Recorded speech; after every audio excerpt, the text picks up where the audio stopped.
Hi மக்கள்ஸ், வாங்க இன்னைக்கு சட்டுன்னு ஒரு ஈஸியான மட்டன் சுக்கா எப்படி பண்ணுறதுன்னு பார்க்கலாம். நான் இன்னைக்கு 1/2 kg மட்டன் எடுத்திருக்கேன். இப்போது அதை மேரினேட் பண்ணிடலாம். மேரினேட் பண்ணுறதுக்கு 2 டேபிள் ஸ்பூன் இஞ்சி பூண்டு பேஸ்ட், 1 டேபிள் ஸ்பூன் மிளகாத்தூள், 1/2 டேபிள் ஸ்பூன் மல்லித்தூள், 1 டீஸ்பூன் மஞ்சத்தூள், 1 டேபிள் ஸ்பூன் மட்டன் மசாலா, தேவையான அளவு உப்பு, அப்புறம் 1 டீஸ்பூன் கரம் மசாலா, இது எல்லாத்தையும் ஆட் பண்ணி நல்லா மிக்ஸ் பண்ணி 20 மினிட்ஸ் விட்டுருங்க. 20 மினிட்ஸ்க்கு அப்புறம் 1/2 டம்ளர் தண்ணி ஊற்றி குக்கரை க்ளோஸ் பண்ணிவிட்டு 5 விசில் விட்டு 1/2 அன் ஹவர் நல்லா வேக வச்சுருங்க.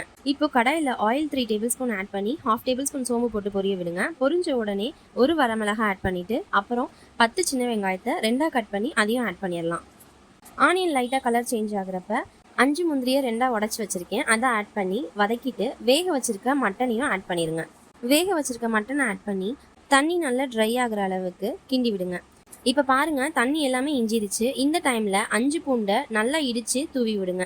பூண்டை ஆட் பண்ணி 2 மினிட்ஸ் கழிச்சு கொஞ்சோண்டு கருவேப்பிலை, கொஞ்சோண்டு கொத்தமல்லி இலை ஆட் பண்ணி ஸ்டவ் ஆஃப் பண்ணிடுங்க. அவ்வளோதான், டேஸ்டியான மட்டன் சுக்கா ரெடி ஆயிடுச்சு. இதை ட்ரை பண்ணிட்டு கமெண்ட் பண்ணுங்கள், லைக் பண்ணுங்கள் அண்ட் ஷேர் பண்ணுங்கள் மக்களே. பாய்.